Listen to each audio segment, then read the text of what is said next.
Welcome, world, to episode 10. This is the finale. This is the final episode of the season of the Part of My Ignorance podcast. I am your host, Torian, and this beautiful girl over here is our homegirl, Jenny Apple. What's up? What's up? I missed you so much. I know, I missed you. It's been a while. It's been too long. Yes, way too long. But, I was on the road. I was working and... Yeah, doing your thing, though. Trying to good change reason. the world. For good reason. And then Absolutely. we also tried to do something a little different for the finale, but every time we tried to book a place, the weather was just not cooperating. Horrible. So we thought, why not just bring it home? Bring it all home. And we're back here.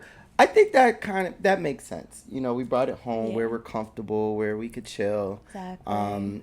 So I feel like this episode we'll talk some shit about a couple things going on, but then at the same time we could kind of like recap our season and the goods, the bads, and the learning that we've learned. Yes. All the things in between. Yes, we tried so many things, and it's like, some worked, some didn't, but we learned. We did. So and we had fun doing it. That's the most important part. And we drank a lot. We drank a bit. We had one dry episode, though. There was one. See, we had to. So you guys didn't get the wrong idea. Absolutely. So let's hop into the show. So, while I was away doing some work, in the spirit of Pride Month, so shout out to Pride Month, all the LGBTQ plus community. This is a cool month to just represent and be proud of who you are. Month of June. It's busy. I'm starting to find out that this is my busy season. Yeah. I'm pretty busy. Yeah. So I did some cool things last week in my hometown of Springfield, Massachusetts. Mm-hmm. I partnered with the mayor's office and we raised the first ever progressive flag in Springfield, Massachusetts. So exciting! Don't downplay it. That was amazing. He was on the news. Yeah. He gave a speech. He was front page of the newspaper. Come on, look at that shirt. Show him the shirt. Yes. Show him the this shirt. This is the organization. Springfield Pride Parade is the organization I launched on that day. It's pretty much we are producing the first ever major LGBTQ plus Pride Parade in my hometown for next year, 2022. But the organization is also, our goal is to be a nonprofit, and we are, it's for the enrichment of youth with a focus on the LGBTQ plus community.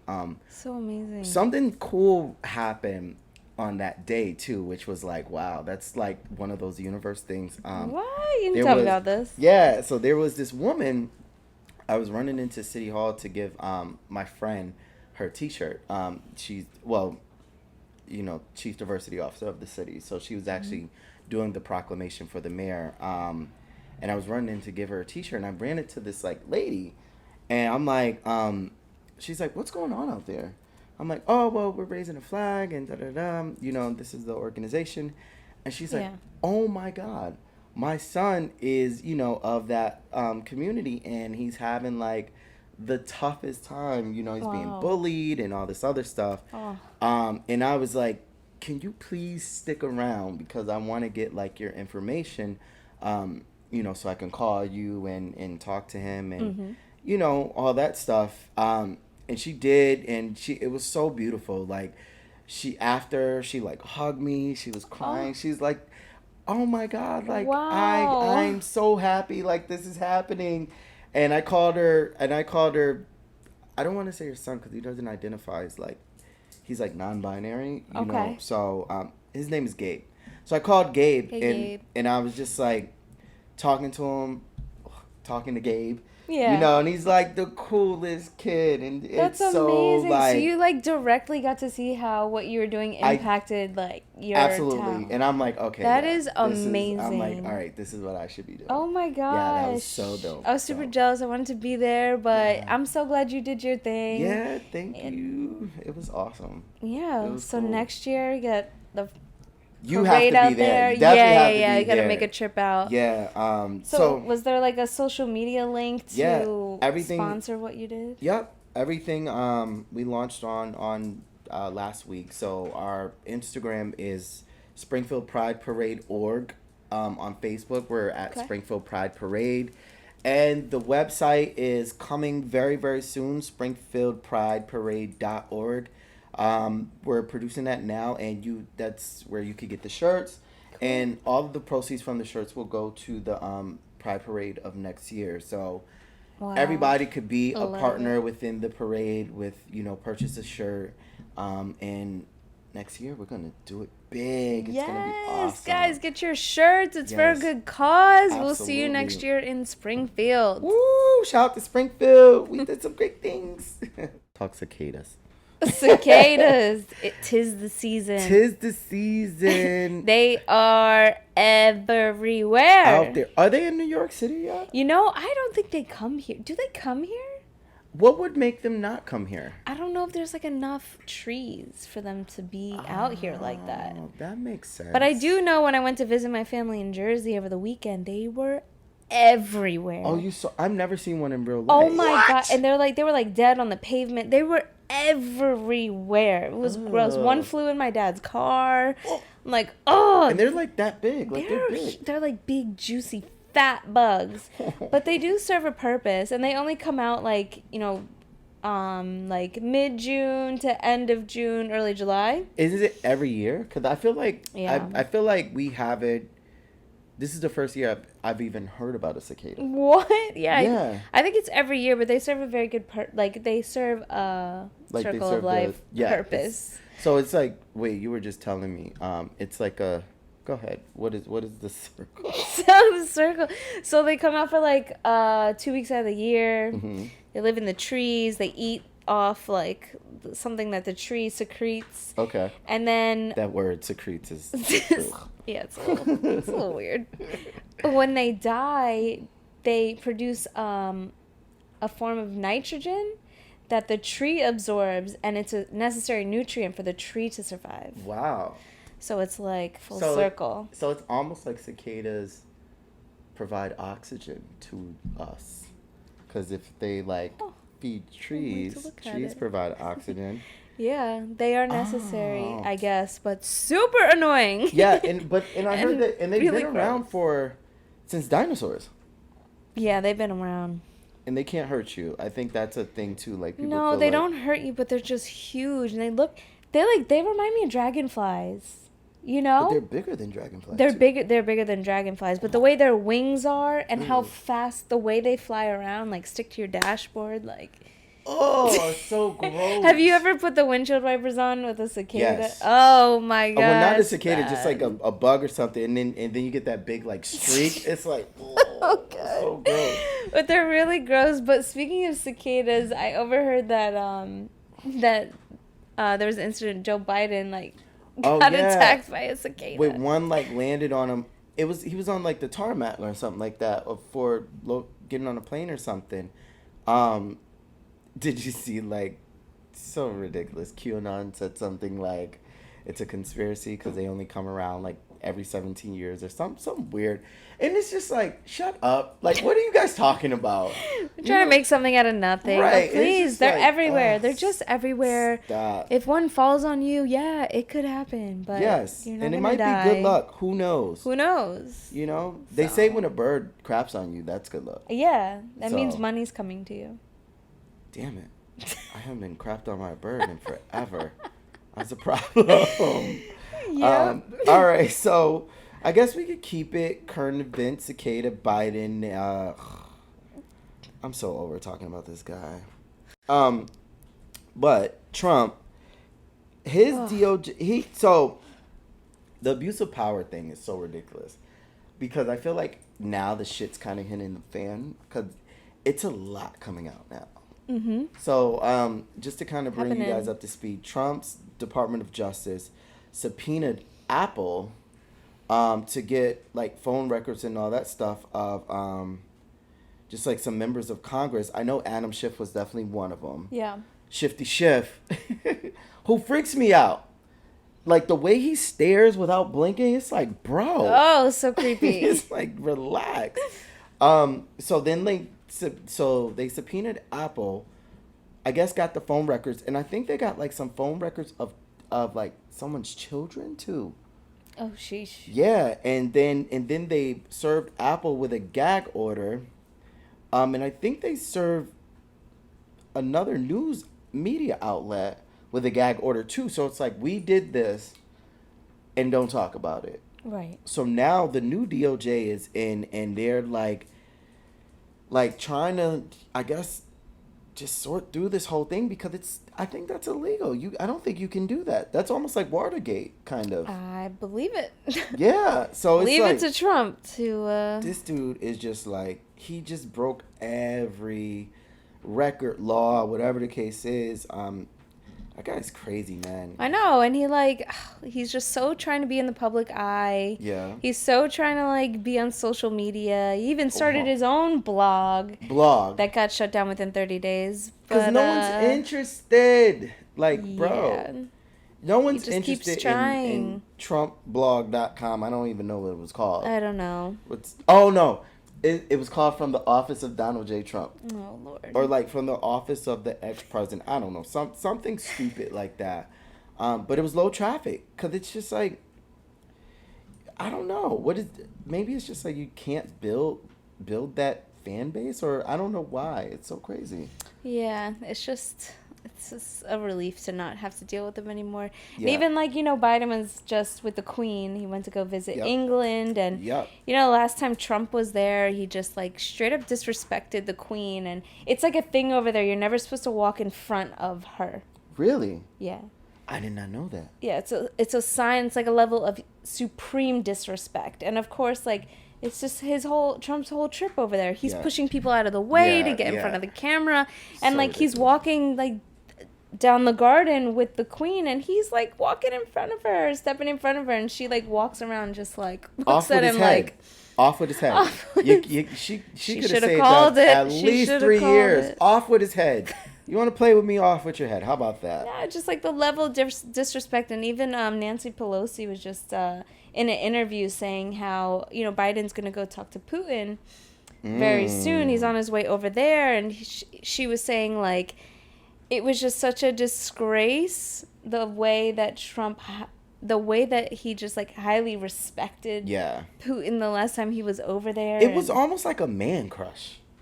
It was like, you're so strong. It was just, like, oh my God, what? so just like, it's just awkward. Like, I don't know. Did you hear that, I guess a while ago, maybe when Biden was VP, fact check me, but he leans over to Putin and he's like, you don't have a soul. And then Putin goes back and he's like, and now we know each other. And I was like, oh, they're going to fight. What? I missed that. Yes. But you know what I love about Uncle Joe is Uncle Joe will fight you. He will be like, all right, bro, cut these cameras. We could go right out back. What did he say? He wanted to take Trump out behind the barn. I'm like, is he threatening to fight this man?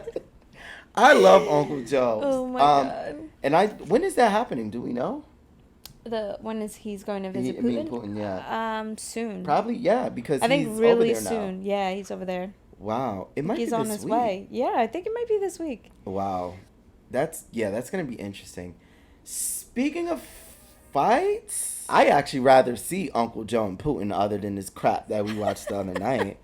Mayweather and Logan Paul. Yeah, we had mentioned it a couple episodes back, like coming up June 5th. Now we're 2 weeks after June 5th. It happened. And what a lame fight. It was horrible. Horrible. It was super lame. Dear I was Logan Paul, not very you can't entertained. box. You should leave it alone. Even though at the end, Mayweather was like, wow, he's a good boxer, young guy, give him a chance. He impressed me. No, he didn't. I mean, $100 million will impress me. Like, that makes Well, sense. anything impressed me. And do you think it was real that, like, Mayweather actually knocked out Logan and he helped it, he, like, picked him up to make sure he didn't fall to keep the fight going? When he hit him, I don't know if he knocked him out, but I was like, oh, he definitely could have fell. He could have fell. He could have fell. Could have fell. So that was interesting. So. It was just like the whole fight was weird. I love like that flurry that Logan Paul did, and he like he bing bing he bing, was just bing, like, bing, bing. And then Mayweather was like, all right, dude, relax. Like it was just like your little nephew was just like, oh, yeah, like, okay. That wasn't boxing. Like what kind of punch was that? He was just like, that was schoolyard 3:00. Like I really don't want to fight the head football player, but hey, I'm gonna just give it my best. Just weird. And then his brother like hyping up in the stands, just like he won. Yeah, going crazy. I thought Jake was actually banned from the fight after the whole hat thing. Didn't they like release something that said Jake Paul was banned from that fight? That would make sense to me. I mean, definitely. But he was definitely there. He was there in all his biggest glory. fan in the crowd. I think he has a fight coming up too. Yeah. But then we have Pacquiao is getting ready to fight, which is a real boxing match. Okay. Thank God. Yeah, something real. It's like finally boxing's back because Lamar Odom just fought. And that's like... Aaron Carter.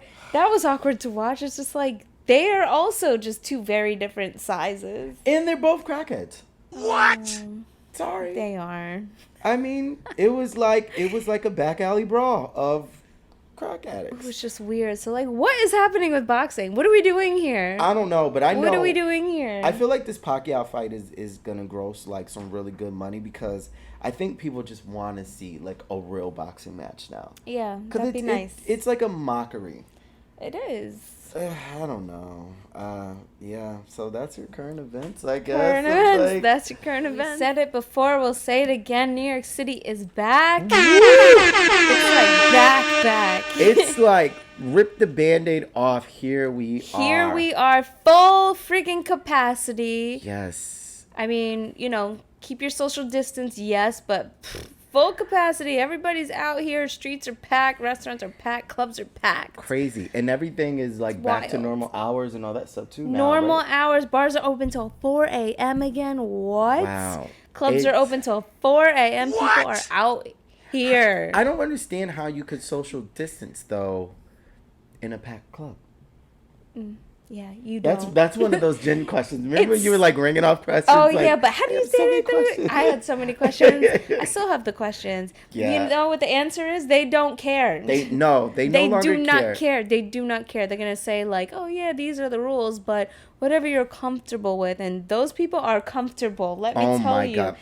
Like 10 people deep in the club. And it's funny. They put up these like little plastic barricades between the tables in the club, like thinking like that's gonna do something. I'm not gonna cross the barrier. I know I'm gonna be polite. Like, come on, COVID, yeah, right. That little plastic wall between the bottle service tables is not doing anything. Let's be honest. Crazy. So I was invited to my friend's club downtown a couple days ago. Shout out to Chris Ricks. At the spot in LES, and LES, for the people watching who are in New York, is Lower East Side. Yes. And it was a zoo. Like, it was like, this was the most packed I've ever seen this place before. And it was tons of people outside. I was like masked up and like across the street because I'm like still very... Yeah, but I mean, at this point, like, if you're wearing a mask in a club, people are looking at you crazy. I dare you look at me crazy. I want you to look at me crazy. It's true. I saw my friend had posted something like, look, this person still doesn't get the mask rules. Like, no one had a mask on. The one person that did, like, everybody was shitting on them for it. It's so crazy. Because it just feels like, because now I think with masks, outside of, like, COVID, I'm thinking germs. Like, now it's, like, really thinking germs, like, okay. And then, like, it was weird because this girl was, like, in earshot, and she kept coughing. And like every Oh. time I would look, Oh. like I don't Too see her close. hand leaving her mouth. So I'm like, I don't feel like you're covering your mouth. She's probably not. Like, But ew. was the place that you went to? Because I know certain places the only way you can go in is if you're vaccinated. I have been to a couple bars to where they're like, "Do you have your vaccination card?" I was like, "Damn, remember when you guys used to check if we were 21?" Right. I was like, now we're just out here. Yeah. Yeah. There's a couple places like that. God, I was with someone the other day, and he showed his card. And then as we're walking down the block, he's like, "Well, you know they be faking these. I got mine." I was like, "Oh God." I know that's the other thing. Like they are faking them, and it is easy to like buy a fake vaccination card. But I guess it's just to get into places. Yeah, to get into places, restaurants. I was just at a restaurant like a weekend or two ago, and if you want to sit indoors, they check to see if you had your vaccination or not. Yeah. Oof. I don't know. And then I also heard like now I guess you may get fined if you're not vaccinated. If you have a fake vaccination card. Yeah, absolutely. Sense. Because technically that would be fraud. Yeah, so you should be getting fined, and then the people who are distributing those cards are going to jail. Yeah, because I guess it's a government issued document, right? Because it comes from, I don't know. But it is fraud, and it's stealing, because they're stealing other people's codes and then putting it into like these fake cards. And but with that also wrong. too, like, if you're not vaccinated, do the bars say like, no, you can't come in? Yeah, they would. Certain bars, certain places, they'll say like if you don't have, or clubs. Yeah. They're saying like this club is for vaccinated people. Only if you're not vaccinated, you can't come. Ugh, that's a sticky one. Yeah. That's pretty sticky. But I mean, in New York, I feel like this state, most people are vaccinated. Yeah. I think, what are we at, 70? Yeah, I think we're Quote at like 70%. me if I'm wrong, but I think it's like 70% in the city. Yeah, I think we are at 70%. I think the country is at like 40% or something like that. Overall? I think it's way higher than that. We'll have to fact check. Oh, for sure. No, because I think our goal is 70, and Yeah. then herd immunity kicks in. But we definitely need to fact check. Yeah. But it's pretty high, but I think New York is way past the rest of the country. Yeah. And a lot more people are vaccinated in the city. Wow. So, I mean, are you ready for it? How do you feel to be up in the clubs? And just I don't know yet. Maybe if it's a rooftop and it's outside. Yeah. Then I'd be like, all right, if it's crowded, at least we're outdoors. I don't know if I want to be in like one of those dungeon clubs. I don't know if I'm ready for that. Yeah, I don't know if it's So 43%. So the country's at 43%. Okay. Vaccination, and I know 70% is our goal. Oof, we're far. Yeah, I mean, but I think we're trending pretty well. Yeah, it's happening. To get there. And now I know Moderna just tested in kids 12 and under, I think. Or they just try to get, I guess, clearance to do that. I don't know. I don't know if I'm ready, or maybe that's just like a life shift to where I'm just like, I'm gonna sit this out. I'm gonna sit the clubs out going forward. I'm good. And I was walking down the block too, and I was joking with my mom. I was like, I need to start acting like I'm vaccinated, because I'm like still mask on, and I'm just like, oh God, I don't know how I'm gonna do this. Yeah. But I don't know. You gotta transition out. I mean, it's been a whole year. It feels a little weird, but things are changing. I want to say things are back. And we'll see. I mean, we got a new mayor coming along soon. We got to see what kind of changes that person is going to bring to the city. And so since you guys are all out in the clubs, make sure you get your asses out there and vote in the mayoral race. Early voting has started now. I think just yesterday. But the actual the what do you call it? The date. I guess the date of the race is the 22nd. 22nd of June. Right now, Eric Adams is number 1. That's like the police officer from Brooklyn. Yep. Yang Gang, Andrew Yang is close second. Third place we have Catherine Garcia, who is from New York. She used to be the commissioner of the New York City sanitation department. Uh-huh. Oh, so she's an important candidate. Yeah, she knows how to clean up these streets. Oh, no pun, guys, no pun. And she's also Puerto Rican. Bio Barica! So she was probably out celebrating today. They just had the Puerto Rican Day Parade. And that, the Puerto Rican Day Parade, to me, is like a New York staple. That is like... Streets get wild. So wild.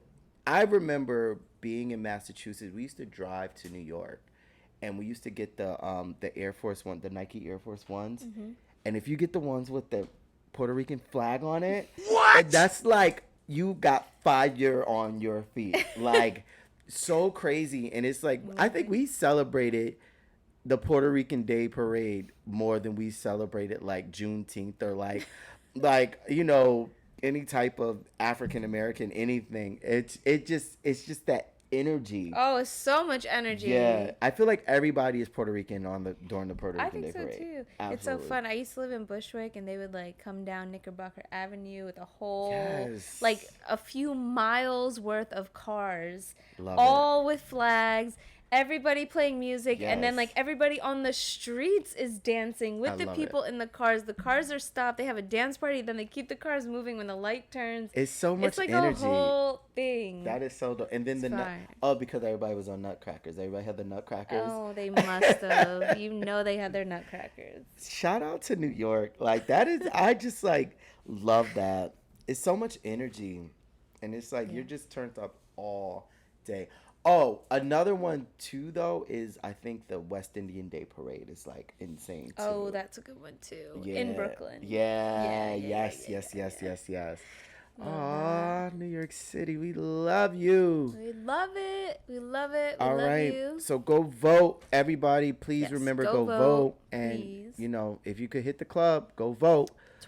22nd. June 22nd. Early voting starts now though. Mm-hmm. So get out there and vote. Do your job. Goes without saying, now that New York City is at full capacity, everybody wants to come back, meaning that everybody's moving back. Oh, look at the smile on her face. Yes, I have a smile, but at the same time, it has been absolutely crazy. Really? So it's... Crazy. Not only is, like, the spring season the hottest, like, moving season of the year. Now it's like on top of that, you have the hottest season of the year, moving season, spring. Yep. You have NYC back at full capacity, full everything, full hours are back. It's just like those two things combined. It's like frenzy everywhere. Has just like the market is going nuts. It's like you can barely even go show a place without it having been rented the same day. Wow. So, like, you being a real estate agent, like, how does that, how does that affect, like, your day to day? Because it almost seems like you have no time to play. No, I don't. It's like 7 days a week. There are no set hours. I mean, you're working when you have to work. Yeah. That's it. Like, early, late, all day, all night, weekends, all of it. So is there, what's the inventory like out there?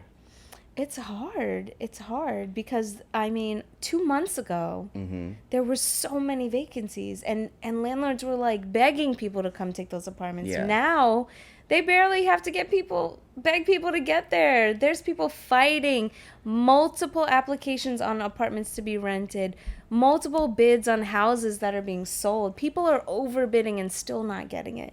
And that's not even New York, that's Jersey too. I have a friend of mine, he's looking to sell his house in Staten Island and buy a house in Jersey. Should be pretty simple.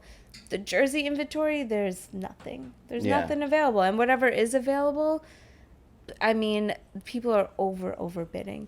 He went and put an offer in on a house. I think it was $599. He put an offer in $80,000 over asking, didn't get that. What? And he's nervous because he already put his house on the market in Staten Island, and he's already in contract and hasn't found a new house to move into. Ooh. So in that case scenario, his real estate agent probably should have guided him through that process a little bit better, because there's contingencies you can put on the house before you sell it. Yeah. No, I'll sell you this house contingent on me finding a house. You need to put that in the contract. If you don't establish those terms ahead of time, that's when you get into sticky water. And this poor guy has a wife, 2 kids. He's nervous. He's having a hard time finding a house. It's a frenzy. It's crazy. It's exciting though. It's been fun, especially like, you know. It sounds like it's nonstop. Like you can't nonstop. You can't stop. You can't. You want to take a weekend away? All right, there goes a month out of your business. Realistically, you got to be on it at all hours of the day. But go ahead. I mean, considering like this is the busy season, you have to do this now, because come winter, come late fall, when things slow down, this is where the bulk of, you know, as real estate agents, our income comes in. Mm-hmm. So we got to grind it out now so we can just chill later. Yeah. He said, I think somebody said, murder the whole month of April just to take May off. So it's like go super hard. Yeah, exactly. Exactly. I love that. That's so would you say like right now in New York, is it a buyer's market? Is it a seller's market? I know those are like the terms. I don't know. Those are the terms, but it is impossible. It's impossible to say because it's both. Yeah. In a weird way, it's both. Oh, wow. And just like things have just been turned upside down. I feel like all rules have gone out the window. Yeah. It's just like there's just so much transitioning happening right now. And you would say COVID had a lot to do with it. 100%. Yeah. 100%.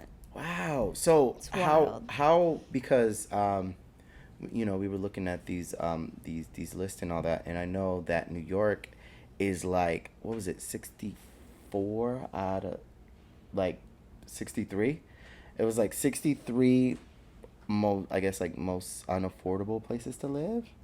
Oh, yes. I think Forbes had come out with an article saying that what are some of the best and worst places to live, not only in the country but in the world. Yeah. And I know for the country, New York City was ranked the least. The least? Wow. What was it, 63? Like one of the least, 63 out of 66? Most affordable places to live. It was like 63 out of 66. So it was like literally at the bottom. Super unaffordable. Which is, I mean, but that has been New York City for forever and a day, though. That's been New York City, it's true. How does that continue, though?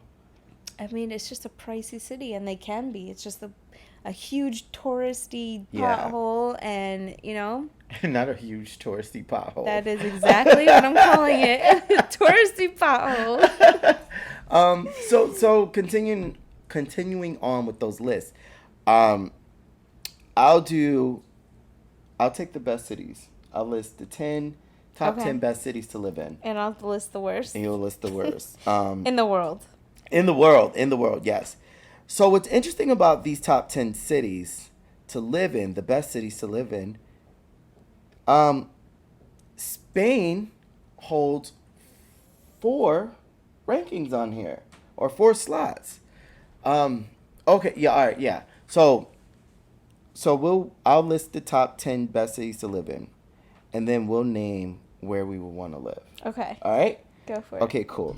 So, number 1, Valencia, Spain is number 1. 2, I'm going to say Alicante, Spain? Okay. I don't know. 3 is Lisbon, Portugal. 4 is Panama City, Panama. Isn't that like a cool vacation spot? Yeah, it's because you can see the sunrise and the sunset in the same city in the water because you're right on the... Ooh. Isn't that like spring break too? Don't people go to Panama City for spring break? It's super popular. Or is it like Florida? I don't know. I'm getting this wrong. Panama City is number 4.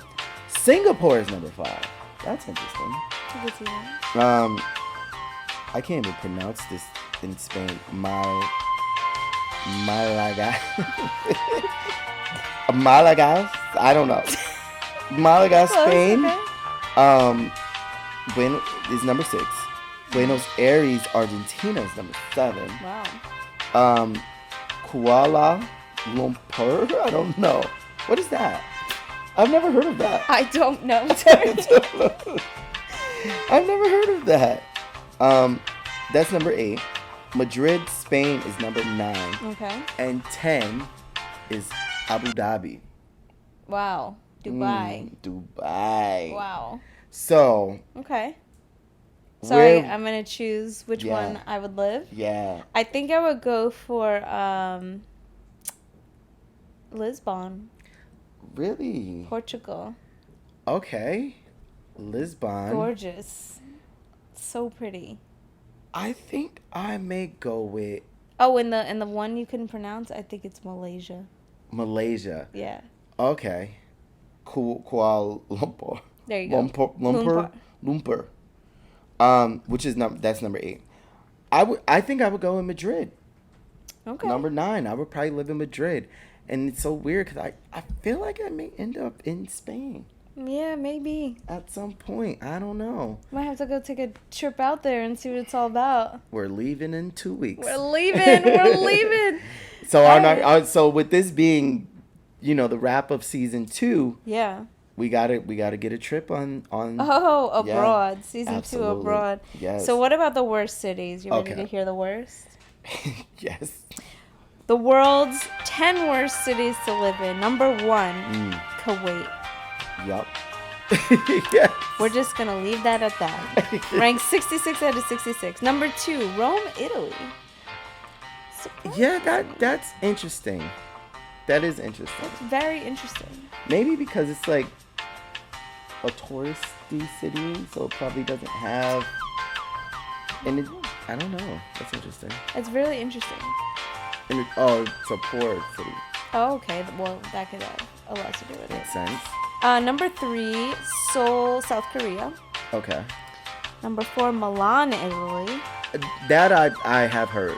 Like, because, even though it's known for its fashion, I've heard that it's a very, poor, ran-down city. I mean, compared to probably some cities in the States, it's probably gorgeous. Right. But I have heard that Milan is, pretty ran down. Like, nobody wants to live there.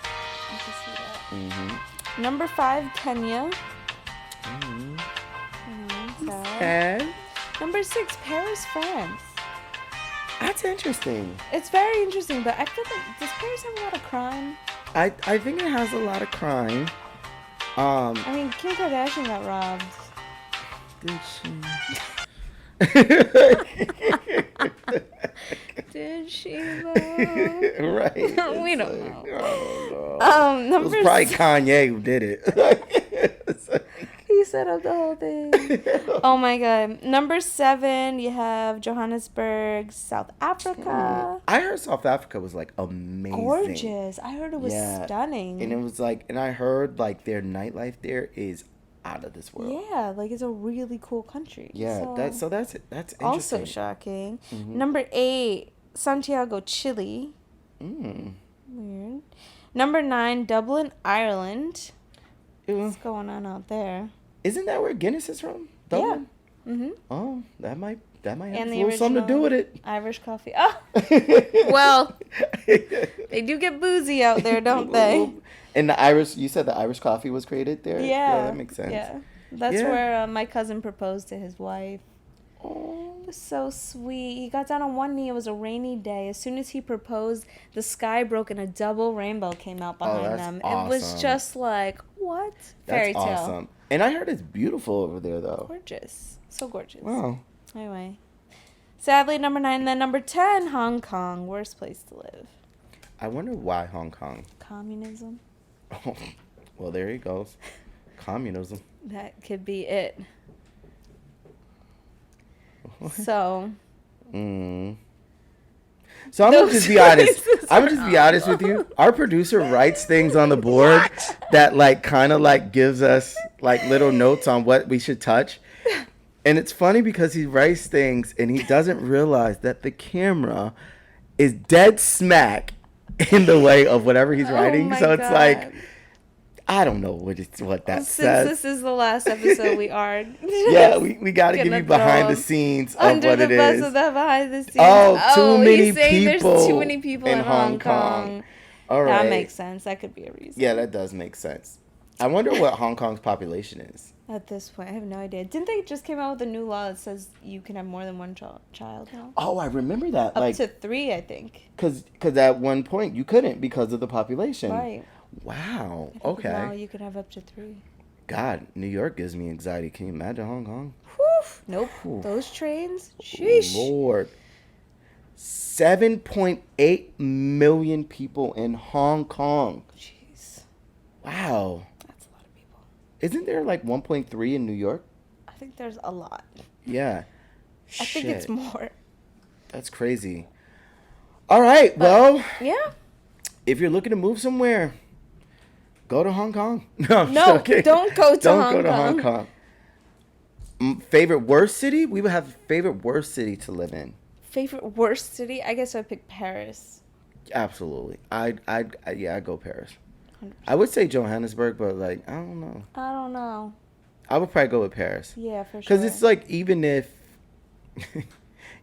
you're getting robbed, it's like you're looking at the Eiffel Tower, so it's like it's a cool balance, I guess. I don't know. With a baguette. I don't know. It's like French food is freaking awesome. Amazing. So it's like Yeah. So top 10, I would go to Paris. Yeah, I would pick Paris out of all the unfortunate places. Well, guys, that is a wrap. Episode 10. This is a wrap to season 2. Season 2 is a wrap. Jen, thank you so much for hopping on board and riding with us. This was such a pleasure. Cool season. And it really started with us just hanging out, having some drinks and talking junk, and it was like, sipping some wine, chilling in this cute little studio on First Avenue in the city, and just like the idea just came to be. Yup, and 10 episodes later, we are wrapped. And it was cool. It was a cool season. We actually did some cool things. Cool sponsors. We had some great sponsors that came through. Start off with Finback Brewery. Yes. Shout out to Anthony. Yes, the beers were amazing. Beers were dope. Then we had Flushy's King. That was really good. Those were amazing. It was like we gotta get those again. Those were really good. Like I was like thrown off on how good they were. Me too. I was shocked. Yeah, they were very completely blindsided how delicious those were. And then we did Vi Formosa, which was awesome. My friend Cody came through with those. That was awesome. For us to have like all this 4 bottles of kava. Trying them, it was so good. That then was your amazing. Birthday, and then it was my birthday episode. That was really cool. Had my Magnolia Bakery cake, which was amazing. And then we did the Voov. That was fun. Yeah, we popped some Voov that time. That was so amazing. I love how it's like you were watching out this corner of your eye. Like, what is he doing in there? I saw our producer went into the other room, left the camera. So I'm like, what's happening? Why did he walk away from filming? And then all of a sudden I see him come out the bathroom with a cake. Like, what? Yes. Yeah, they got me good. I had no idea. That was really cool. That was really, really cool. That was a fun episode. And Biggie's Cafe. Yes. Oh, shout out to Matt. Shout out to Bo and Katie. That was so cool. That was so much fun. And they let us kind of crash their service. It was so loud in there, which was a good thing for them. Yeah. The place was packed. We could barely get the sound going because of how busy it was, but we had so much fun. We ate such good food. The food was so good, and we drank so much. The vibe. So awesome. Biggie's Cafe, please, please, please go check them out. Yeah. They are on the Lower East Side of New York City. And the story of the cafe is so dope. So when you go there and you eat that amazing fried chicken, tap Katie and tell her to tell you the story of the cafe. It's such a good story. And shout out to them because they're one of those restaurants that made it. Yeah, they made it out of the pandemic. And that's awesome. And they're flourishing. They're killing it. They are killing it. As they should. Absolutely. We definitely have to go back there. Oh my God, I've been dying for that chicken. Yeah, we definitely it was amazing. Have to go back. So we've come to the end of season 2. But still, feel free to follow us on Instagram at Pardon My Ignorance Podcast. You can follow me at was it? Just_Torian on Instagram. Follow our amazing producer at Insta, INSTA, Pena, PENA. Don't forget the underscore. And follow our amazing co-host, Jenny Apples, at... J_APPELS. Yes. Also, follow my new organization, Springfield Pride Parade org, on Instagram and on Facebook, Springfield Pride Parade, and watch us do some amazing things. Yes, and don't forget to follow my real estate page at Jennifer Appleson, RENY_. You can find it in my page in the bio. And buy a house. Buy a house from her. Buy a house. Okay, buy a house. Simple as that. Thank you guys for tuning in. We got to shout out our fan, Brittany, right? Oh, we're number one fan of the whole season, Brittany Velez. Yes, we love you. We love you. Thank you for watching every single week. Yes. Thank you, Mom. Thank you, Dad. Oh, thanks, Mom, and all that. And you guys are awesome. We love you guys. This has been so much fun. And, to see this whole thing kind of like transition into what it is now, I think is awesome. And thank you guys. And shout out to Hefe, our producer. He didn't want to get on camera because... I know. He's camera shy. Get in the screen. Yeah. Shout out to Hefe. Definitely could not have done this without you, bro. Definitely couldn't have. There, nights where I'm like, where is it at? Do we have the audio? Mm-hmm. Are we doing this? And all that stuff. Always keeping us on point. Absolutely. And then he'll always like send in a weird ass clip when he's editing of just something strange. Thanks for all of that, especially the one where I was going to Mexico and that was all awesome. the little pictures on me. Thank you for that. And all thank that you stuff. With the mustache and This was awesome. So thank you guys from us over here at Part of My Ignorance podcast. Thank you, and we will see you next season. Bye, guys. Peace.